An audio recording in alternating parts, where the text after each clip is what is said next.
паклікання. Гісторыі людзей, якія адказалі так на голас Пана Бога. Пахвалёны Езус Христос, паважаныя радыёслухачы і відэагледачы. Вітаем вас на нашай чацвярговай праграме «Голас паклікання», і сёння я вельмі хвалююся. Вельмі хвалююся з той прычыны, што перада мной сёння сядзіць ксёндз Міхал Сапель, святар, які упершыню паслухаў маю першую споведь і ўдзяліў мне сакрамент пасвячэння ў мяне ў каталікі. І памятаю, што пры ім я клала сваю руку на Біблію і казала, што я верую ў святы каталіцкі, адзіны каталіцкі апостольскі касцёл. Гэта было вось пры гэтым чалавеке. А сёння уже сколькі год прашло, амаль што 20 год з таго моманту, і сёння ў мяне ёсць шчасце з ім размаўляць так проста упершыню ў сваім жыцці, як чалавек з чалавекам. Гэта вельмі мяне хвалюе і вельмі мяне цешыць. Вітаю вас, ксёндз Міхал. Взаемна і вас, рады слухачоў. І прыемна пра гэта паразважаць, таксама з адлегласці часу. Буду мець надзею, што нечым можу паслужу, каму дапамагу таксама з распазнаннем паклікання. З распазнаннем паклікання ў нас ёсць дзеля гэтага маладыя хлопцы, якія ў гэтым годзе і у тыя гады прынялі рашэнне пайсці ў семінарыю, можа таксама яны чымсьці натхняцца. Я спадзяюся, што натхняцца тут будзе чым, бо ведаю дакладна, што гэта такі манументальны чалавек, манументальны святар, і можна ім так бомбай біць. Ксёндз Міхал, ну вось цяпер сядзім тут, а калі б была магчымасць 30 год таму не пайсці ўвогуле ў гэтую галіну, узрадаваліся бы? Ну, то 35 гадоў не пайсці, бо это семінарыя. Я ў 14 гадоў падышоў да свайго пробышча і сказаў, што я хачу ісці ў семінарыю. Я на год раней у школу пашоў 6 гадоў, тады ўсе ў 7 шлі. І ў 14 год можете уявіць, і можна так спалохаць, сказаць, што дзіцё там, але калі мы прыгадаем Маці Божую, колькі ей было, калі было дабравешчанне, кажуць, 14 до 16 гадоў Маці Божай.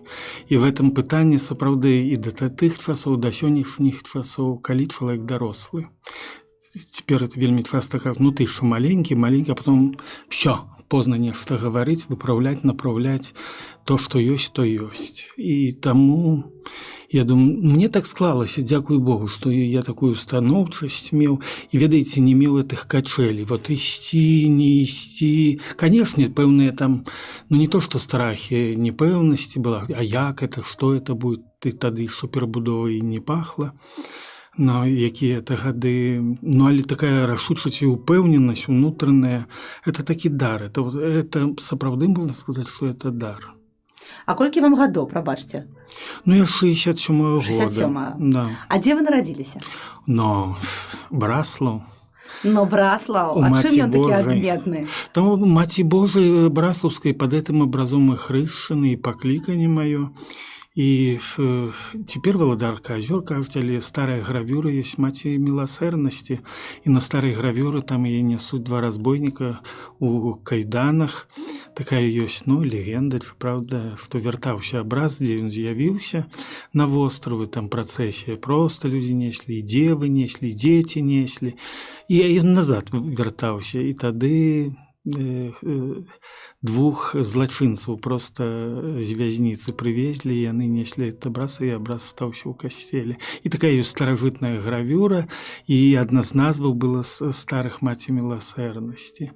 Дарэчы, у мяне з марыйнай набажнасцю няма ніякіх праблем, хіба таксама ад Маці Божай Браслаўскай, бо, ну, часам у святароў там рацыянальнае, патрэбна нейкія там довады навогул у людзей, там і ў сувязі з пратэстантамі, там і мне ніякіх пытанняў, это просто уліты дар, іх з малаком мацеры. Вот ведаеце, это, і это з часам разумееш, вот само собой, просто вот само собой, натуральная рэч.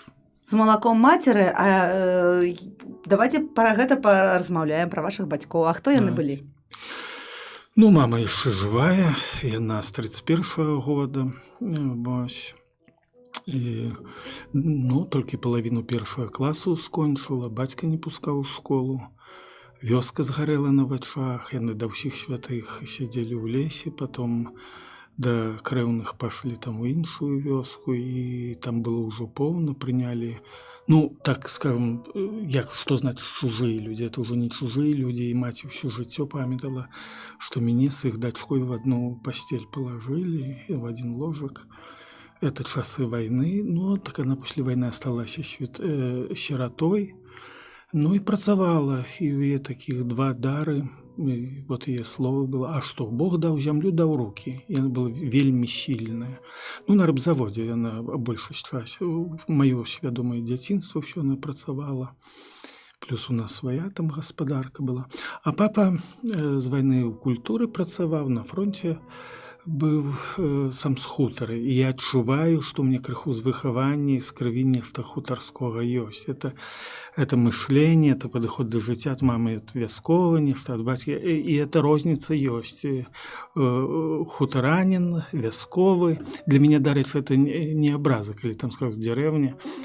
Колхозник, вот это образа, это да, это іншы способ мышления, падыходу да жыцця. А деревня вяскова, вёска, это... Ну, вот гэта тонкая мяжа паміж вясковым і хутарскім, як вы яе патлумачыце? Ну, мы пра іншае гаворым, я вам шмат што магу сказаць на эту тэму. Напрыклад, перад смерцю папа, ну, уже так па жыцці быў інвалідам пасля аперацыі, але ён ніколі не грэбаў. Тады, памятаеце, это там зубры, там это, такія грошы папяровыя, яны нічога не былі варты, а ён заўсёды падымаў, скажем, прыйдзе і скажа: о, цяпер усе багатыя сталі, мне трэба. Справа ў тым, што на хутары жылі з таго, што прадалі. Это іх грошы бераглі, а так стараліся сваімі рукамі рабіць. І папа ўсё мог і тэлевізор пачыніць, і тое зрабіць. Это вот по магчымасці ўсё сваімі рукамі. І толькі на сябе лічыць. Разумееце, на сваю працу, на вясковы уже крыху уже можаш лічыць больш і на суседзі, і там уже свае спаборніцтва, як маці дапёрсла казала, што ну, а я раўнялась на тых, хто у каго там добрая гаспадарка, і ён это ещё леняцца, ещё паспеецца, а у этого ўсё зроблена. І вот круты, такая, ну давай, рабі. Вось, і, дарэчы, вясковая праца у нас там на хутары былі і соткі, і яна даюць такую вытрымку, як стаў эту баразну там, знаете, палоць или капаць, или 2 дзядзькі і бацька касіць. А это вот стаў і рабі. Это такая адказнасць, і сколько гадоў было. Яно дае такую вытрымку, вынослівасць, часта і гарадскім, і сучасным людзям не хапае. Дарэчы, это да паклікання будем мець дачыненне, калі мы пра розніцу людзей будем гаварыць. Я тут с адным гаварым трэнерам з дзіцячай школы говорю: а чаму адрозніваюцца вот дзеці? Ну што, ну барба, спорт, это хто каго перацярпеў. А сённяшнія дзеці не ўмеюць вот цярпець. Ну, фізычную нагрузку, там, разумееце, вот такія ёсць адрозніцы. У пакліканні таксама ёсць пэўная вытрымка патрэбная, і да вучобы трэба мець. А што ж, кожнаму слоўку трэба пакланіцца ў слова. Это цяпер гаджет. Так і то яго трэба ішо адкрыць, паглядзець. Калі ён дрэнна працуе, трэба пачакаць, пакуль ён загрузіцца. Гэта таксама трэба мець вытрымку. Ну, в маі часы, ведаеце, і ксерексу не было, і кампутараў, так што ўсё магчыма. Но было б жаданне. А ці вялікая была ваша сям'я? У мяне, ну, мои бацькі позна сышліся, даволі позна, но мне тата мог бы быць як і амаль дзядуля, але мне такое адчуванне ніколі па жыцці не было. У мяне брат на 7 гадоў старэйшы, дарэчы, у яго тоже 2 дзяцей, адзін з іх святар і монах. Да, племяннік. Тут у Беларусі? Ну, ён пашоў закон, вучыцца ў Рыме, сканчваецца там і працу пішаць. Ну. Ну, так склалася. Добра, а пабожная была сям'я у вас тады? Папа у мяне праваслаўны быў, з праваслаўнай традыцыяй, але ён хадзіў польскую гімназію і на урокі рэлігіі там, і польская мова, зразумела, і была. Ну, пры Польшы у гімназію хадзіў. Мама каталіцкая традыцыя, і першыя хрышчыны, і першыя пацеры. Нарэчы, знаеце, як пацер у мяне такое памятаю, ну, зразумела, кірыліцай напісана, але так ішо мама табурэтку перавернець, ну, так ішо высокая, сядай, бульбу абірае, Где ж такая особный час найти? Ну и повторяй за мной. Ой, жена, это витай. И пацеры и так учились. Ну, по-беларуску гэта было? Нет, это было по-польски. Тогда мало где что было А то вы так по-белорусски. кажете, отче наш, который есть у небе. Я думаю, немагчыма ж такого было быть. Конечно, который есть в небе было. Все было зразумела.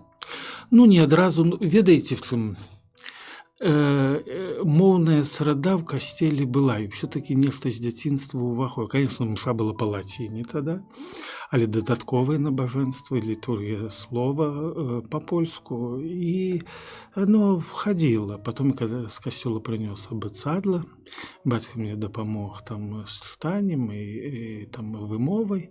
Ну, а потом я уже зразумеў, што трэба, Даўгавпілс паехаў, 2 слоўніка купіў. Сколько мне это было гадоў, там руска была, расійска-польскай, польска-расійскай, такая вот кніжэнца была. Я, конечно, пыхцеў, я там уже зразумела, але не, трэба ж кожнае, ну, амаль слова. І так все пачыналася з мовамі. Ну, было жаданне, быў матыў. А якія радкі выклікалі больш пытанняў? Што больш было незразумела з таго, што казалі тады з малітваў? Ну, ведаеце, я так настолькі не памятаю. Мне таких великих проблем... Конечно, было такое внутреннее непоразумение там с пэўнымі словамі. Ведаеце, у мяне одна старшая особа ў касцеле, я так все прыслухоўваўся, она вот по-беларускі цяпер кажа: «Войтчы наш, і не зводь нас у спакусу». Не уводь — это один сэнс, а не зводь, не бы бог. Вы адчуваеце розніцу? Ну, а што яе выпраўляць? Ну, яна ж нормальную інтэнцыю там вкладывае. Ну, нормально, па сэнсе так вельмі падыходзіць. Зводзіць. Ну, так. Не. Мы ад'ехалі хіба ад тэмы. Слухайте, ну давайте тады яшчэ пакапаемся ў тым маленькім дзяцінстве, Да. яшчэ да семінарыйна. Лепшыя ўспаміны. Я памятаю абраз, памятаю свой першы прыход у закрыстую. Ведаеце, сапраўды, калі не толькі дрэвы былі вялікімі, але калі бачыш низ стола, і камод касцельны, он высокі. Я памятаю, што прыйшоў некая чорная вопратка у мужчыны, і он не адтуль нейкуль там яблык дастае, зверху мне падае этот яблык. Уяўляеце, этот камод высокі, і так ён высокі, апранацца святаром. А ты яшчэ маленькі, нейкі адтуль ты яблык. І абраз Маці Божай — это самае першае з касцёла ўражанне, як мама да камуніі хадзіла. А потом позднее у нас было подпольное, вот сестры Евхаристычки, учили религии, сестра Розалия, подрыхтовка до першей споведи, коммунии. И як теперь памятаю, там 10 занятков, як теперь памятаю, что починалось это. И такое другое занятие, там мы про грех Адама и Евы. Перший был доказ існування Бога, на той час это было вельми актуально, и добре это памятаю. И уже, бачите, в таким узросте я мог поговорить с кем трэба. Но існує Бог, чи не існує. Ну, а про грех Адам так в конце, там, коли выгнал этот грех, перешел на всех Адама и Евы, я кажу, так его пусти в рай назад, Адама и Еву, чи не? Ну, Розаль каже, ну, яны адпокутавалі, сестра Розалія там это, и Бог з милостью пустил, и сказал, но я б их не пустил. Ну, такие наступствы для усіх. Не, конечно, теперь все інакше, но моє дитяче такое глибоке розуміння і підход до цих справ був адказний. Так что... А як вас у ті часи дома називали? Мама заўсёды, это мне па сённяшні дзень такое пытанне, яна казала, Мішка, нема такого імя. Міша, Міхал, там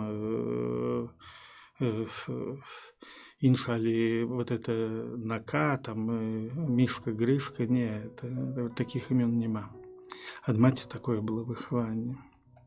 А такого ніякого пяшчотнага асаблівага? Ну, Мішенька, там, сынок, сыночек, там, это зразумела ад маці.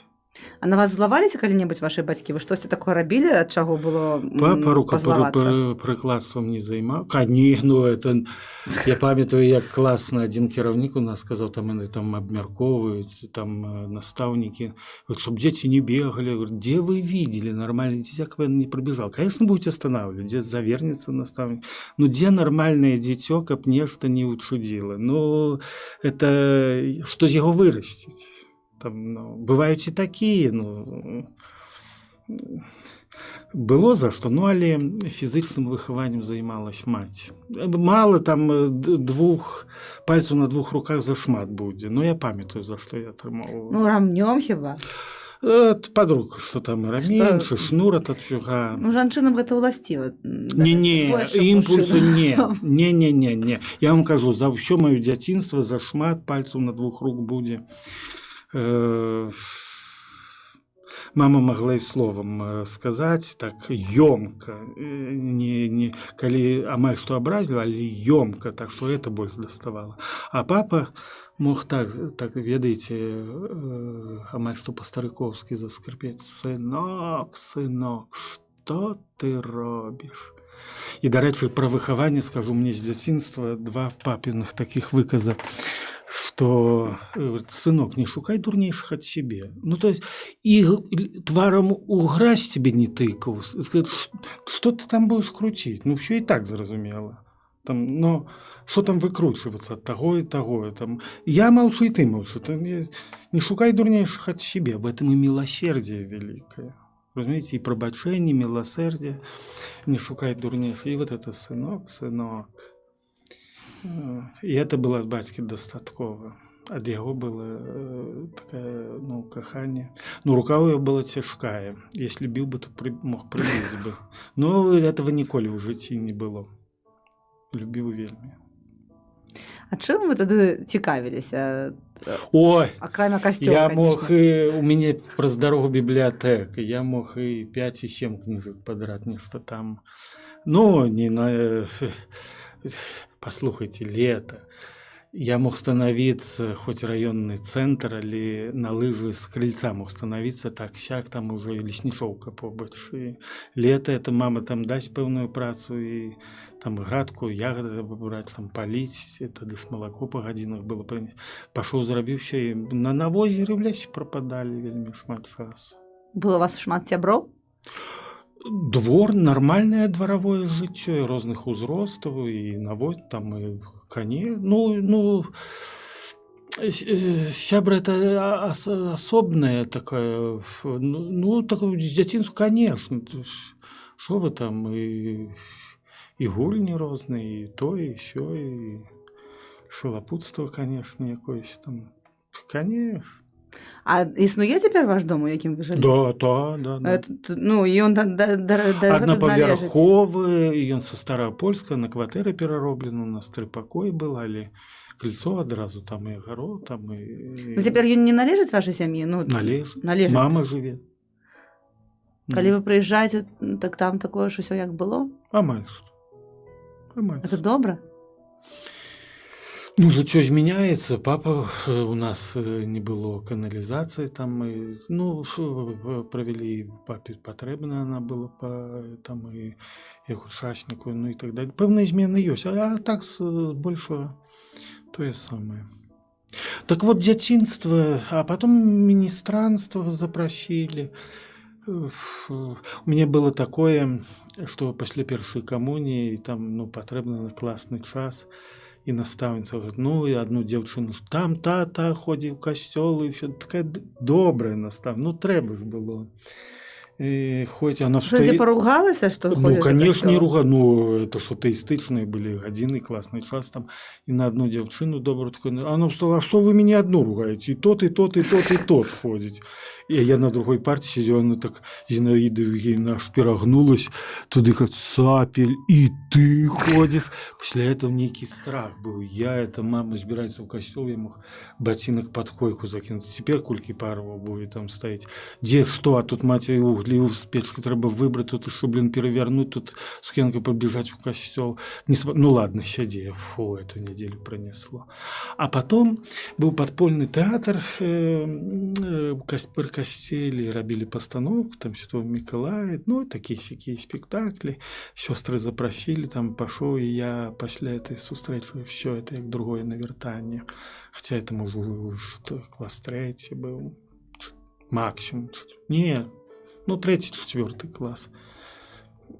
Хіба 4, может, класс. И я все, я уже пошел до костела, может быть, 5. И все это с маёвое набоженство было, и потом неделя, а потом уже там 12, и потом на 10, и 8, все, я уже в неделю просто там пропадал у костеле, до сестер на снедании. И не было марудно там некую день лежит в этих маёвых набоженствах, все с захоплением, с маёвого и починалось. Вот Марийное покликанье, Марийное навертание, школьные часы, и столение, и цалком все звязано. Однозначно. И по 3 мши служите, и так говорят, ну возьмите пробу, что там на снедание. И со старшими сестрами это снедание по неделях у сестер, и при сестрах у христических старейшее поколение выхованы. Ну и все, и потом потребно было с Беларуси тяжковато поступить в семинарию. И Пробов сказал, ну, 16 год, и иди вон в Даугавпилса, там 46 километров от Браслава до Даугавпилса. Или поучиться, или попрацевать тогда уже с припиской латышской. Это крок назад, ну, может, и 5 кроков наперед. Разумеете, я год у медучилища поучился, в общежитии, 1,5 комнаты хлопцев, 5 поверху девчат. Но тоже такое досвід. Да, однозначно, что вы. І такое певне самостойне, там в конце тижня до хати приїхати. И все, и в 17 год я уже поступил в семинар, подал документы. Вы не спешайтесь у семинару, почекайте, покуль. Мы ще з планами на життя не разобрались. Ну, ось вы заканчиваете, вы скончили 9 или 8? 10 классов. Было. И что, одразу альбо медучилища, альбо семинары? Ну, какие были планы? Ну, 16 год в семинарию из Беларуси. Ну, что вы, это полноважно, что ты вырашал на самой справе, кто поступает.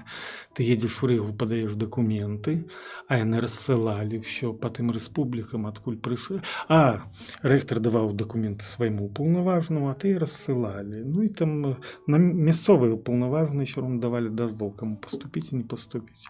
А ректор семинарии забирал документы, ну и уже высылал письмо, кто поступил в семинарию, кто принят.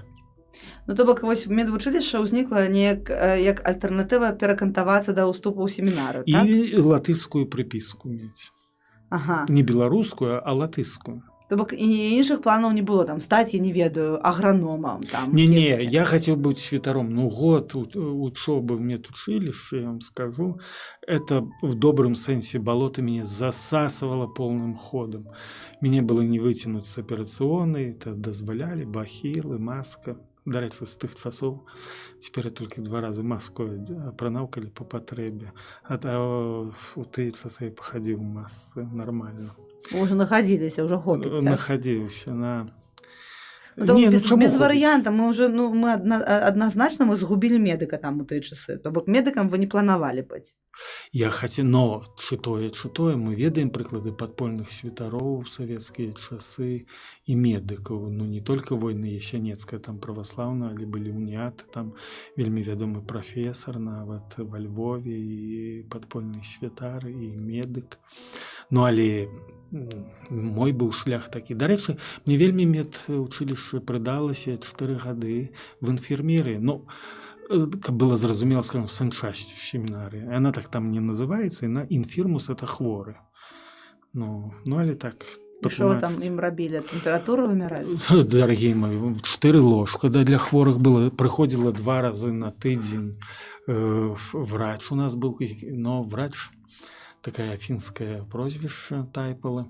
И он был в Одессе когда-то на подводной лодке медиком. Вот такой у нас лекарь был, и он и хирург, и терапевт. И зубный врач приходила 2 раза на тыдень, и ставила зубы, и лечила. И треба было все подрыхтовать. И теперь пакетик открыл, еще там стерильный, треба было накатать этих Все трэба было да прыхода і медврача, і у нас былі і працэдурныя пэўныя рэчы, і працэдуры толькі вельмі з цяжкім клалі ў шпіталь, а так лечылі на месцы в семінарыі. І это трэба было, так што не толькі таблеткі, і уколы трэба было рабіць. Калі вы сказалі сваім бацькам, што ўсё ж такі будзе семінарыя, ці это яны вам сказалі, ці хто? Як гэта было? Не. Это было моё рашэнне, там з пробыш, потом маці з бацькам сказаў, што вот хачу, былі размовы такія, нармальныя, ніякой ні да, ні не, там не супраць, это цалкам самастойна, я падтрымку бацькоў адчуваў, і пэўны клопат, так, як это в этой часы камуністычныя, нібы ўсё загібаецца, старэйшыя ксяндзы паміраюць, але так нармальна. У мяне-то не было праблем ні з бацькамі, з семінаром. У брата былі праблемы. Там по працы, твой брат, семінары, там это. У брата былі праблемы. А з бацькамі... Але ён ні слова не гаварыў. Так попробовал бы сказаць. На маі рашэнні. Тады ў той момант гэта было ўжо пакліканне? Пакліканне. Ці гэта быў практычны такі разлік, што я буду выбіраю прафесію, буду святаром? Это было такі на духоўным узроўні? На духу, конечно. І к 14 гадам я цалкам себе і бачу, і уяўляю, жадаў быць святаром. Вы адчувалі яго прысутнасць у вашым жыцці? Вось так фізычна адчувалі гэта? Каго? Бога. Каго? Бога, да. Праз касцельнае жыццё, вот это. Ведаеце, в тыя часы стаяла пытанне, верыць, не верыць, і это калі ўжо краналася публічнасці, то есть ты ўжо там міністрантам, или, вядома, у касцеле нешта, быццё веруючым, это ўжо, а тым больш святаром, дастаткова было быць святаром, не то, што рот адкрываць, там і не давалі рот занадта дзе адкрываць святаром, але быццё святаром, это ўжо было сведчанне, быццё веруючым, это было сведчанне нават. Это ж было инако мысление. Что вы верите? Как это ты верите? Однопартийная система, комсомолы. Хопіць вам ужо. Это вы з цяперашніх пазіцый. Тады это выглядала інакш. Но у мяне был добры аргумент, калі я прыйшоў у Мінск працаваць, я ўсім казаў, а я пашоў в семінарыю шудачцоў перабудовы. То есть тады, знаете, і такіх, і сякіх, і людзі хто-то не так лёгка ад партыі адыходзіў, і прыходзіў да веры не так лёгка. Но у мяне быў аргумент такі сапраўды моцны. Я пашоў в семінары, прабачце, яшчэ да перабудовы, калі яшчэ не пахло. Што перакананне, а не то, што там мода, маладыя, прыйшлі там ці так, бо пытанне моды, ці нейкае там, я не ведаю, жаданне сысці ад такой практычнай адказнасці там у свеце, што трэба абіраць нейкую прафесію, каб цябе там карміла, і там за кагосьці яшчэ так проста практычнаму адказваць. Вось я цяпер думаю пра маладых хлопцаў, які ідуць у семінары, часта аб гэтым думаюць, і не бегуць яны ад гэтага. Паслухайце, калі я ўжо быў у школе, і прыгадаў адзін выпадак, не будзем з пэўнымі службовыми хлопцами про этой истории говорить хотели, могли выкликать военкомат, там сидит другие человек, тут с вами хотят поговорить, но про это не будем. Тым больше мне не столько годов было, по закону мне не можно было, надо было при бацьках. Вы разумеете, у меня такие узрост, что я же маленький. Для Бога не маленький. 14 покликать для закона, для закона тады наставнік ці бацькі мусілі прысутнічаць. А ў школе упаўнаважаны тады нават не віцебскі, а мінскі прыехаў, а я з сынам першага сакратара райкому партіі, з самых лепшых меркаванняў. Там ёсць такі, хоча ісці, і ён в школу прыехаў, это зам упаўнаважаная рэспубліканская, это вельмі, я стаю алгебру ў 9 класе у доски, заходит секретарь директора, сапели к директору. Я ложу этот мел, и прямо в двери туда, а там у директора сидит полнова, а чего? Он дурака валяет. Я уже таким моцный к тым годам был, здасведчыць. Ты дурака валяеш, і я буду валяць. Ну, а што вы там, мама, там супраць это. Ну, і ён зразумеў, што я дурака валяю. А чо я сур'ёзна буду з ім гаварыць? Ён сур'ёзна са мной гаворыць, а я буду з ім сур'ёзна. На тыя часы у мяне ўжо страхі і опыт размоў быў. Але чым сканчивалось? Если вы захочете куда-то поступать, я оставлю свой адрес у директора, мы вам поможем. То есть вот любыми судьбами на дальних подступах оттянуть. А першы военком быў прызнаўся маці, ну, з цягам часу, што першы сакратар райкома партыі прасіў военкома любымі судьбами войска отправить. Но я по стану здоровья не пошел.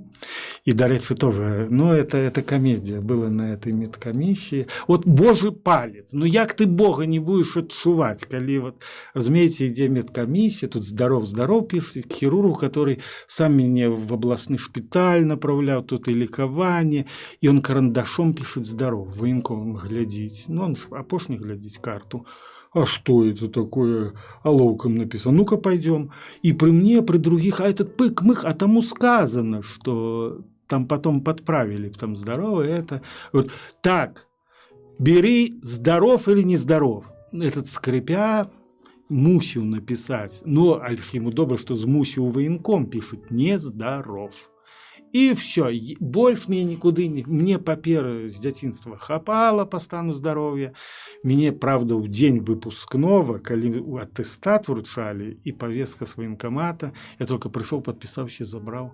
Нават без перегляду. Ну, у меня позвоночник в таким стане, что вояка таки не подлежит, не годен. Ёсць яшчэ іншыя фронты, вось змагацца са злом, напрыклад, сапраўдна. Ну, прабачце, калі афіцеры сколько гадоў на казарменным палажэнні, так я кажу, я таксама на казарменным палажэнні, вон сколькі адбыў. Но фізпадгатоўка іншая, это іншая справа, але дысцыплінарная, мы еще можем потягацца, у кого больше. Давайте цяпер пра семінарыю. No. З пункту гледжання дысцыпліны і усялякіх іншых душэўных церзанняў было у вас там, што як у семінары? Мне вельмі пашанцавала. Старая гвардыя.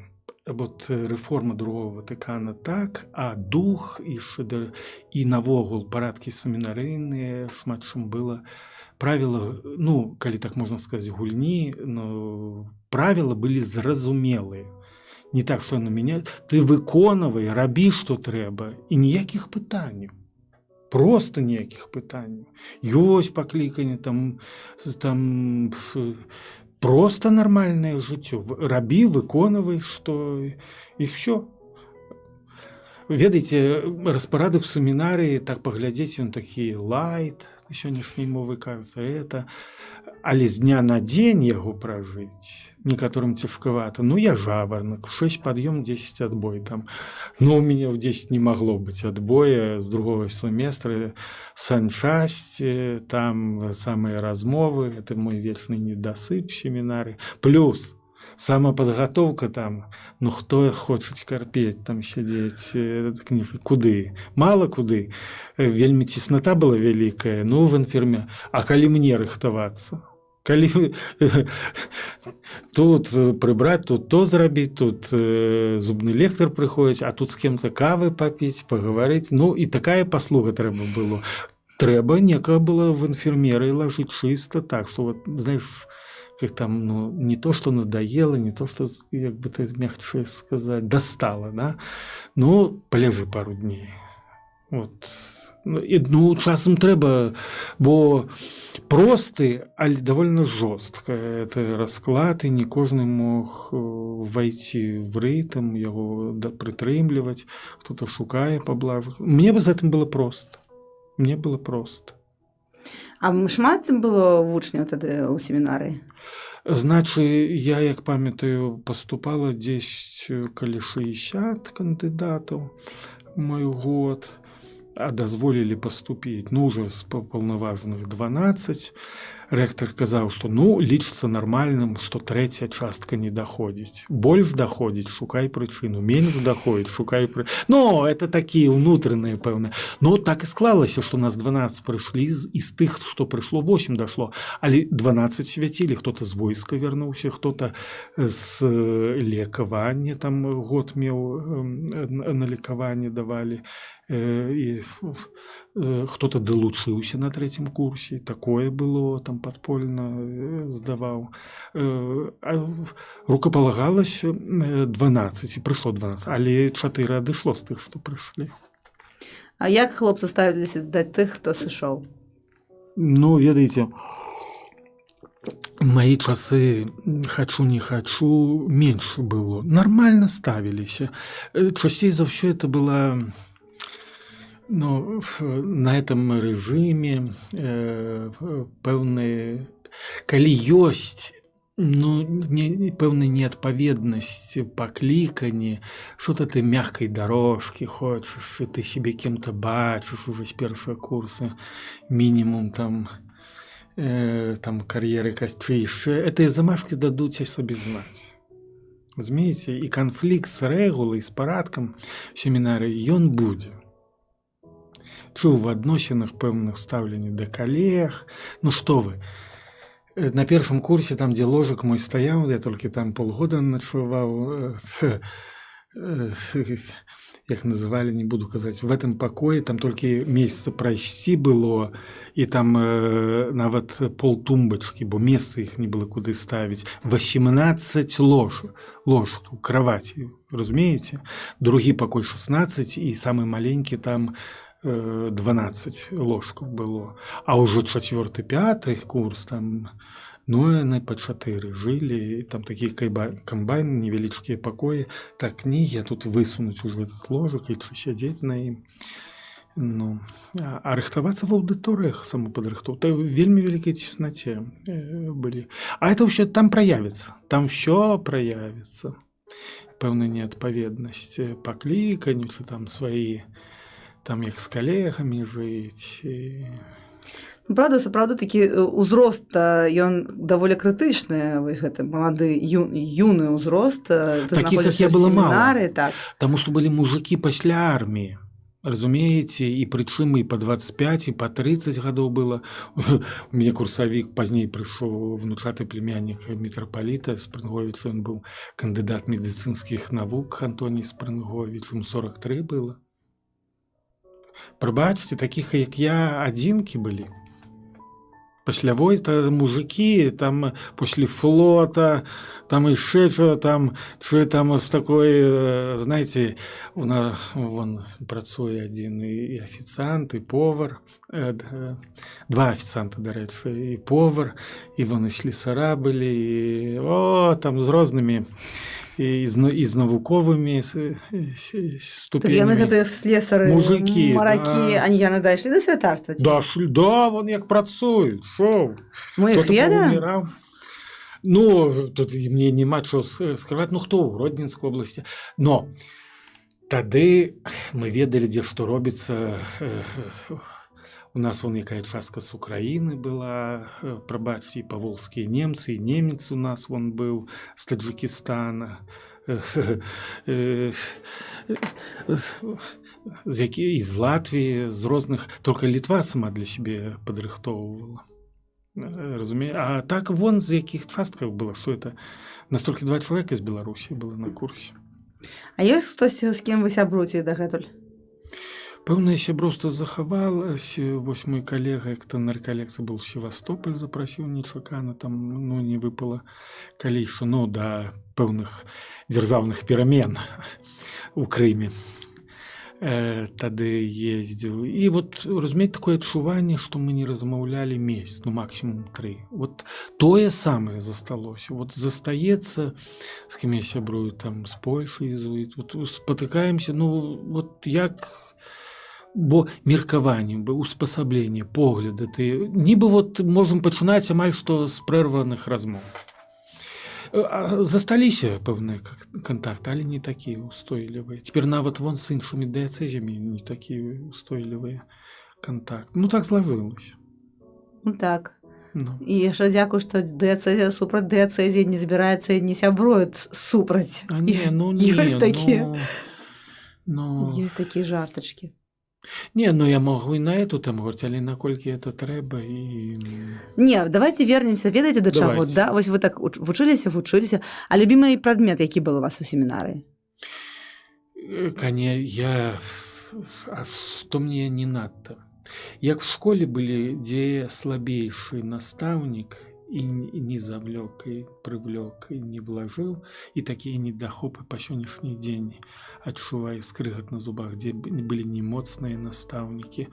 І так в семінарыі, што вот, ну я не буду пералічваць. Ну, паслухайце, я вот і сёння раніцай па гісторыі філасофіі, такі цяпер з інтэрнэта, калі некалькі моў можна слухаць і далей. Што вы? Дабіраць это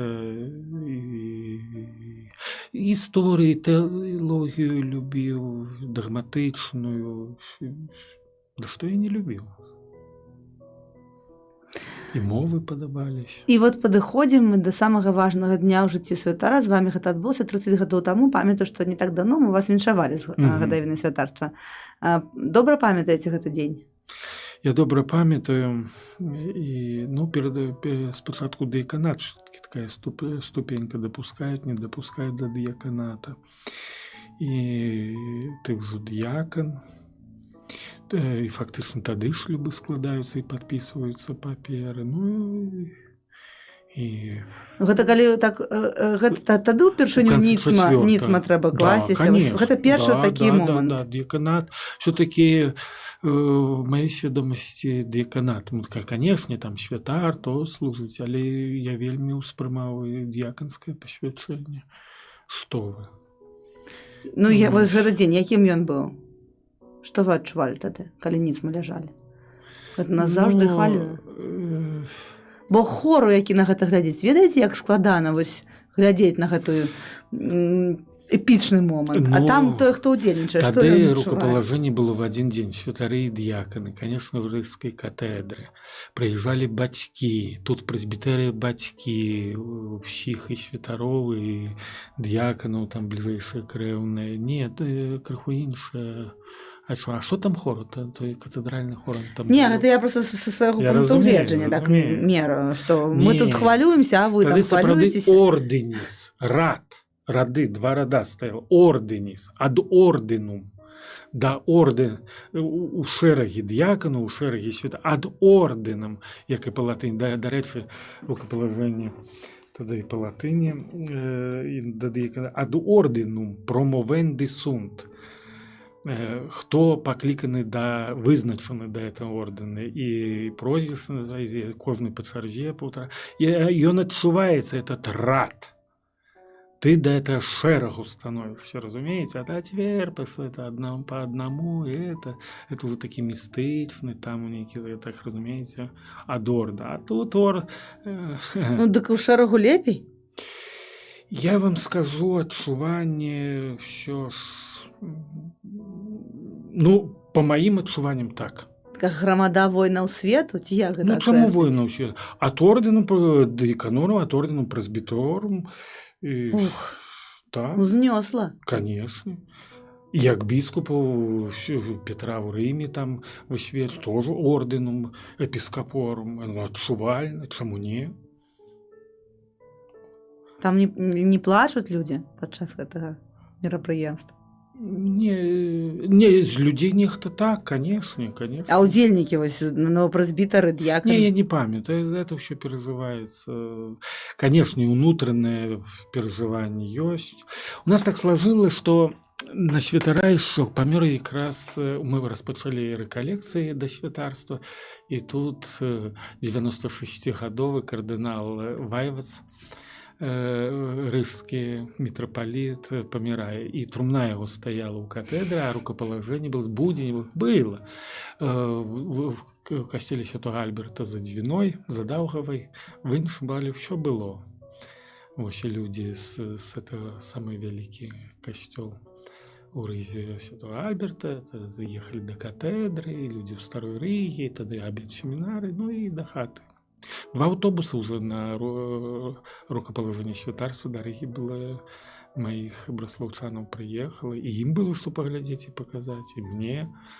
Так што, ну і праз тыдзень там прыміцы брасную. Складана было падрыхтавацца Да чого? да прыміцы? Ну, як Там же трэба гледзець штосьці там у іншых. пісаць, неведаўказанне. А не, на прыміцу запрашаецца. Я быў запрасіў старэйшага ксяндза, ксёндз Паўлік, мар'янін. Недалёка быў, ён гаварыў казанні на маёй прыміцы. І зазвычай запрашаецца старэйшага ксяндза. Это і... Ты не гаворыш, ты служыш на прыміцу. Ну, па-старому, цяпер я... Тады было так. У нас так хутка бяжыць час, я ось цяпер сижу і бачу ось бакавым зрокам, што ўжо 16:47, а гэта азначае, што у нас літаральна 3 хвіліны засталося. А я, напэўна, аб нечым важным вас яшчэ не спытала. Я вам скажу, што мець перакананне, што ты маеш пакліканне, пайти ў семінарыю, мець эту, як у баразне, это навуку, а хачу, не хачу, падабаецца, не падабаецца, это трэба это з сям'і, этой рэчы. Што, этой рэчы в семінарыі выхоўваць навуку, а потом вытрымка в тых умовах і пытанне трываласці ў пакліканні. Канешне, як і ў Давіда, у Маісея свае было выпрабаванне, но это магло быць на асобную размову.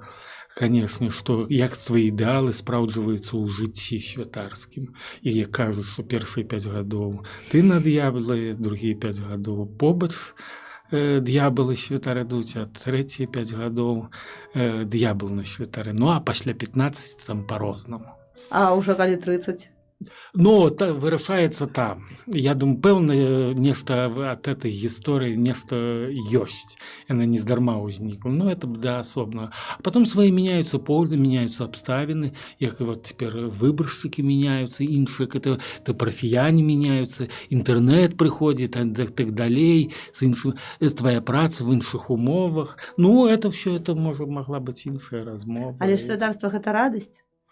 Калі ты маеш пакліканне, і оно спраўджваецца і з людзьмі, і ёсць эта рэалізацыя, конечно, задавальненне, радасць, і Бог дае это. Вот это сапраўды так. Калі ёсць меркантильныя іншыя яшчэ дадатковыя і не спраўджваецца, як любой уладзе, там грошы, уладнасць, там кар'ера, ну, прабач, ну, не обещали, не обещали, да, працу обещали, да, задоволение за этой працы обещали, пэўна, да, а іншае, ну, як кому. Так што тое, што абяцалі, і спраўджваецца, ты маеш задавальненне, а хто чаго шукае, тот з таго і мае радасць, ці не мае. Дзякую шчыры, ксёндз Міхал, за аповед, за радасць і за тое, што, дзякуючы вам, я таксама ёсць у гэтым шэрагу сярод каталікоў нармальных, і мне тут вельмі хораша. Дзякую вам шчыра. Вельмі прыемна. Всего добрага слухачам. Вось такая добрая размова у нас атрымалася. Спадзяюся, што вам было таксама ж хораша, як і мне. Пахвалёны Езус Христос.